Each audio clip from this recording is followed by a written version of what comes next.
Oh yeah, une nouvelle vidéo et là, on va parler des choses sérieuses. Choses sérieuses là. Euh, les extensions, la traduction, etc. Donc du coup, ben oui. Alors d'abord, j'avais complètement zappé. Je devais parler d'un truc à la base que j'avais proposé sur le groupe Facebook. Ceux qui ne font pas partie du groupe ou qui savent, enfin, qui cherchent à savoir comment on y va, ben, vous tapez Bloodborne, deux points. Oui, deux points, il y a deux points comme ça là. Le jeu de plateau. Donc là, c'est le groupe Facebook où on discute entre nous. Enfin, voilà, il y a des publications un petit peu des semaines, des trucs comme ça. Ça peut être vraiment pas mal pour ceux qui ne sont pas encore intégrés au groupe Facebook. Et justement, sur ce groupe, j'avais parlé de traduire, etc., les extensions en français. Et le problème, c'est que. Je décolle un peu. Le problème, c'est que, en fait, ben, alors, oui, alors si vous voulez, j'ai mis un an à traduire tous les textes d'ambiance. Quand je parle du texte d'ambiance, là, j'ai pas d'exemple, malheureusement, mais ça va être en gros, vous voyez la carte d'une mission, en haut, il y a un texte, en italique, ben, c'est ces textes-là, et évidemment, les titres de ces cartes missions-là. Les missions elles-mêmes, ce qu'on doit faire en tant que chasseur, je ne l'ai pas traduit, parce que ça n'a pas d'intérêt, on comprend très bien ce qui a marqué, mais c'était surtout sur ça. Et là-bas, j'avais proposé de faire des lots, sais pas comment je me organiser. J'ai prévu de faire des lots en fait de ces traductions-là pour les distribuer dans le groupe. Mais alors le problème c'est que j'ai réfléchi un petit peu et alors si vous voulez j'ai mis un an à faire tout ça. Donc là j'ai terminé il n'y a pas si longtemps, c'était il y a quelques mois. Euh, et là d'ailleurs je suis encore quelques fois en train de peaufiner un petit peu certaines phrases puisque certaines phrases ont toujours besoin d'être. En fait, je dois faire de la relecture sans arrêt, et je remarque que plus je relis, plus mieux ça va, je veux dire, mais il y a besoin de beaucoup de relecture quand même. Ce que je veux dire par là, c'est que finalement, je vais pas le donner parce que je me suis, comment dire, je me suis posé la question en fait, et je me suis dit, ben en fait, c'est pas, je me rendais pas compte parce que je l'ai fait avec passion. Et ça m'a pris énormément de temps. Des fois, je passais, pas des nuits, mais je finissais je commençais peut-être à 14h, 15h, je finissais à 2h du matin à faire une campagne, quoi, à traduire une campagne. Et en le faisant quand même un minimum bien, quoi. Donc je me suis rendu compte, là, en réfléchissant, en regardant tout ce que j'ai fait, que j'avais délivré franchement beaucoup d'efforts pour traduire les campagnes, en tout cas les missions. Et donc je me suis dit, est-ce que. Alors ça fait. Oui, je comprends que ça fait un petit peu radin, ça fait truc, etc. Et sachez que en plus de ça, pour le distribuer, pour le mettre sur des PDF, pour aussi enlever des petits. Parce que j'avais mis sur les fichiers Word des éléments qui étaient liés aux variantes que j'avais faites ou autres, des ennemis que je mettais, des ennemis random, au hasard, ils appellent ça. Donc il fallait qu'en plus je retravaille ça, c'était une vraie galère.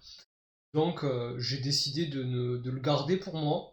Et par contre, ce que je peux faire, je sais que c'est pas grand-chose, c'est si jamais ben, vous posez une question sur le groupe, si vous avez quelque chose à traduire ou quoi, enfin une truc, un mot par exemple, le nom d'un ennemi, le nom d'une arme trompeuse, arme à feu, toutes ces choses-là, si vous avez besoin de traduction du genre, je suis bien évidemment là pour y répondre. Par contre, je ne pourrais pas vraiment mettre des PDF, etc. Faut que je les crée, etc. Ça, c'est du travail supplémentaire. Et je me vois pas vous demander, parce que c'est ce que je me suis dit un petit peu, c'est un métier à la base de traduire des trucs. Et je me suis dit, mais ce truc, ça a un coût, quoi. C'est pas possible, je peux pas le faire. Enfin, et comme je suis pas du genre à demander, bah écoutez, vous me payez pour avoir toutes les traductions, etc., je ne me vois pas faire ça. S'il y en a vraiment un qui est un petit peu fou sur les bords, qui me propose, je sais pas, j'ai même pas de valeur, vous voyez, c'est un peu compliqué.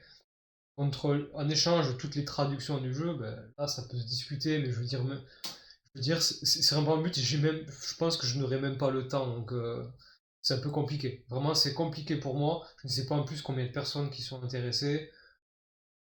En plus de ça, c'est de la traduction amateur. Est-ce que vous êtes capable de le faire vous-même? Je pense que oui, mais il faut s'accrocher quand même, il faut y passer beaucoup de temps.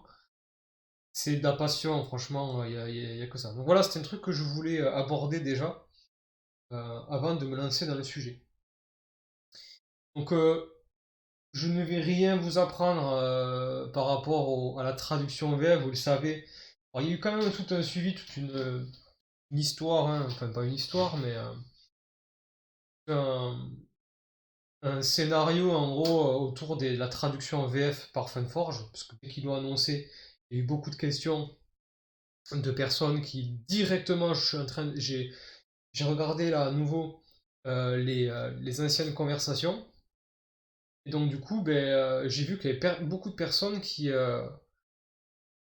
posaient des questions sur la traduction directement dès qu'il y a eu l'annonce, hein.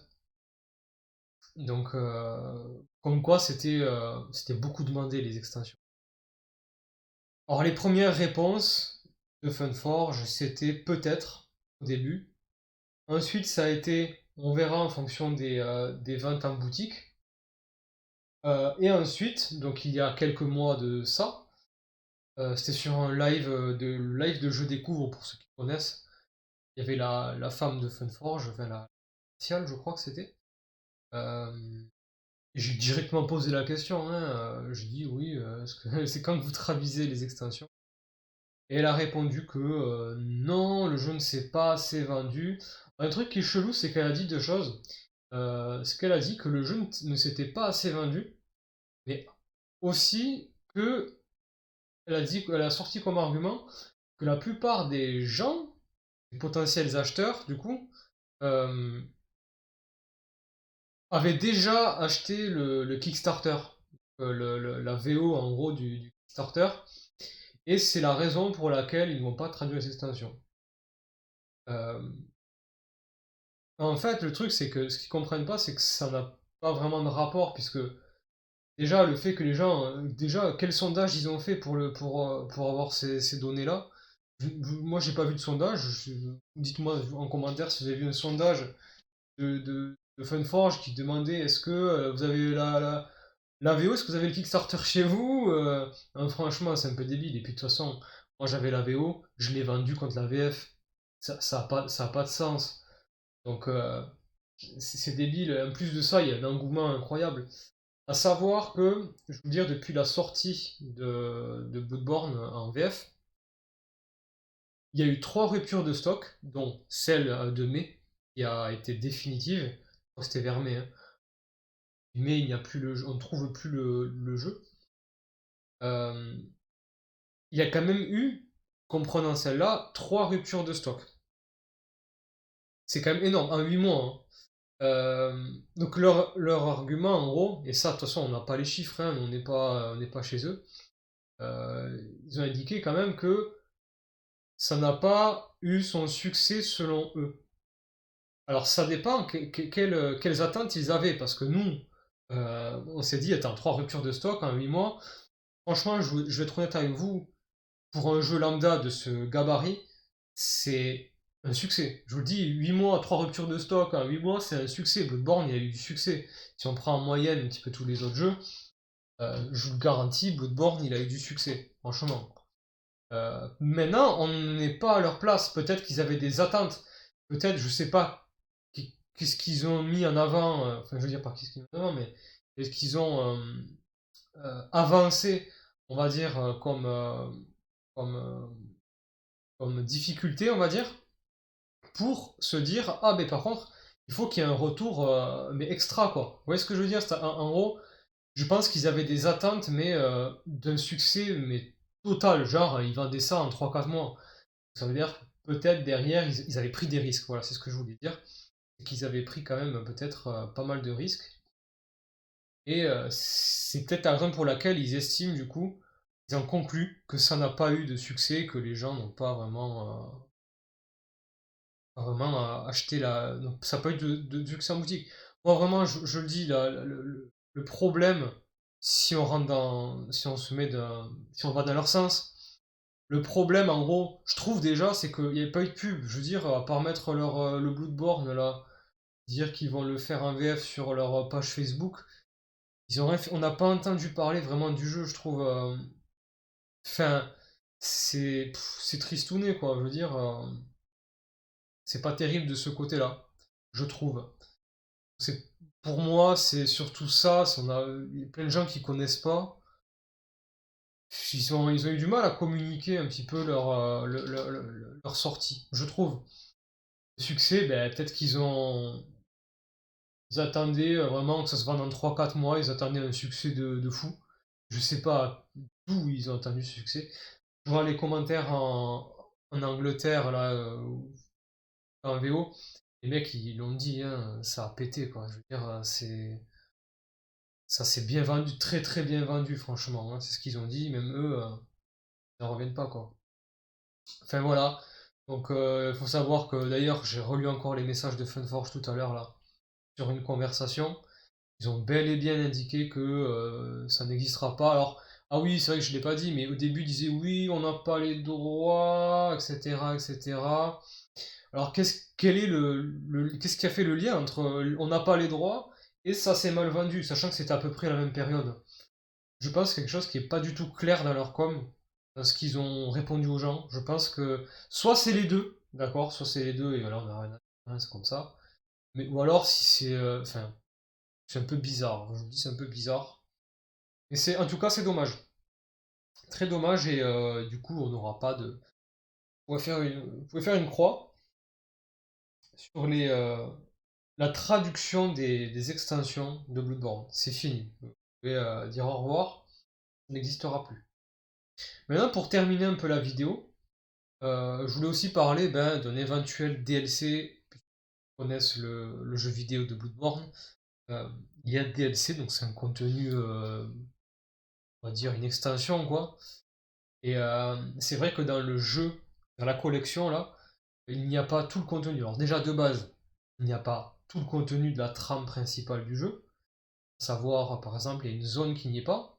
Pour faire simple, pour ceux qui ne connaissent pas, il manque une petite boîte qui s'appellerait la frontière du cauchemar, avec comme boss Amygdala. Elle n'y est pas. Alors ça, je veux dire, je sais pas si ça tombe bien, mais dans le jeu vidéo, c'est la zone que j'ai le moins aimé. Donc quand j'ai vu ça, j'ai fait, mais attends, mais il manque une zone là. Et je comptais, je fais, mais il manque la frontière du cauchemar, mais je m'en fous, quoi. Donc je m'en foutais un petit peu. Donc voilà, il manque ça, il manque plein de trucs, hein, je vous le dis hein, en vrai. Mais vraiment, ce qu'on retient de ce qui manque, contenu manquant, c'est surtout le DLC qui a été énorme. Franchement, le DLC du jeu vidéo, il est ouf. Euh, et là, donc du coup, c'était l'an dernier, hein, ben, c'était il y a pile un an à peu près. C'est pour ça que là, on va pouvoir peut-être aussi tirer une croix dessus. Sur le DLC, donc en VO. Donc, on s'imaginait en fait, parce que l'auteur, Michael Chinold, je crois que c'est ça son nom, il a publié un tweet en fait en citant une citation de Lady Maria, donc une tirade de Lady Maria dans le jeu vidéo. Et tout le monde se posait la question, mais qu'est-ce que c'est quoi le rapport pourquoi il met ça quoi? Donc il y en a beaucoup qui ont pensé que ce serait du coup une teaser quoi d'un futur Kickstarter sur le DLC du jeu, qui s'appellerait donc le cauchemar du chasseur. Beaucoup ont commencé à fabuler, à commencer à dire oui, il y aura un DLC, etc., etc. Là, un an plus tard, ben, on n'a pas de nouvelles du tout. Ensuite, je crois, alors je suis pas sûr, mais c'est le co-auteur, comment il s'appelle, Eric M. Lang, qui apparemment a quitté la maison d'édition là. Donc, donc en plus, ça fait un élément supplémentaire pour dire que c'est un peu mort. On ne sait pas. Déjà, c'est sorti quand? En 2020, 2021? On est en 2022. On a encore un peu d'espoir parce que ça fait pas non plus 3 4 ans ou 4 5 ans que c'est sorti, mais je veux dire par là, ils ont déjà tous les assets, tout en place pour faire les DLC, je pense qu'on l'aurait su. Maintenant, peut-être que ça a lagué un peu là. La vidéo elle est un peu laguée. Non, c'est bon. Donc, je sais plus ce que je disais par rapport, oui, par rapport au DLC. On peut tirer un trait dessus, oui et non. En vrai, c'est un peu compliqué vraiment de se projeter. En tout cas, qu'est-ce que contiendrait dans l'esprit, donc vraiment, si on s'imagine, imaginons qu'il y a un DLC, alors à peu près qu'est-ce qu'il contiendrait? Si ils vont dans le même sens que ce qu'ils ont fait là, c'est-à-dire en gros comme s'il y avait une suite de collections, on aurait, je pense, 3-4 boîtes. C'est-à-dire en gros, une grande boîte Cauchemar du chasseur, donc c'est une zone, d'accord? Ça serait une campagne dans laquelle, imaginons, à l'issue, donc lorsqu'on approche du boss final, ben, soit on va affronter, en fonction de ce qu'on a fait, Ludwig le maudit, soit on va affronter Lorenz le premier vicaire. Ce serait un type de campagne un peu comme ça. Ensuite, il y aurait peut-être un chapitre bonus qui se hisse entre deux chapitres, qui représenterait les cellules, en gros, du DLC. C'est une mini-zone, en gros. Ce serait du coup un chapitre bonus, les cellules, un truc comme ça. Disons, quoi. Ensuite, il y aurait peut-être une autre mini-boîte, enfin une petite boîte, quoi, d'une nouvelle campagne qui s'appellerait, je sais pas moi, les laboratoires. Parce que dans le jeu, c'est ça. Ça se passe dans un asile. Et le boss de fin serait Lady Maria. Et une troisième boîte qui serait le village des pêcheurs, avec comme boss final l'orphelin de Kos. Il y aurait déjà 3 campagnes. Déjà, ça c'est sûr. S'ils font vraiment un DLC Cauchemar du chasseur, ce serait 3 nouvelles campagnes. Mais je pense qu'ils rajouteraient une quatrième boîte, je ne sais pas pourquoi, avec des extras, des bonus, des stretch goals, un tas de choses comme ça. Avec, je sais pas moi, des nouveaux éléments pour les donjons calice, pour des nouvelles runes consommables. Je sais pas du tout en vrai ce qu'ils pourraient mettre là dans cette nouvelle boîte. Mais je vois un petit peu ce genre de ça. Donc, s'il y a un DLC, ce serait ce genre de choses. On aurait peut-être un DLC qui coûterait peut-être 150, 200. Voilà, si on se projette, si voilà, on a envie de rêver un peu, parce que voilà quoi. Mais, euh, mais voilà, ce serait intéressant parce que là, vous voyez, enfin, nous en France, les traductions VF, elle est tombée à l'eau, et il n'y aura plus jamais rien. Mais au moins, ce qu'on peut espérer, ce serait du coup un DLC, du contenu supplémentaire. Oui, ce sera en VO, et au moins, ça nous ferait du plus à découvrir. euh, et, et voilà, donc pourquoi pas. Je pense avoir abordé tous les sujets que je voulais aborder dans cette vidéo. Et voilà, en tout cas, merci pour ceux qui ont suivi la vidéo Fun 4 jusqu'à la fin. Et on se dit à la prochaine.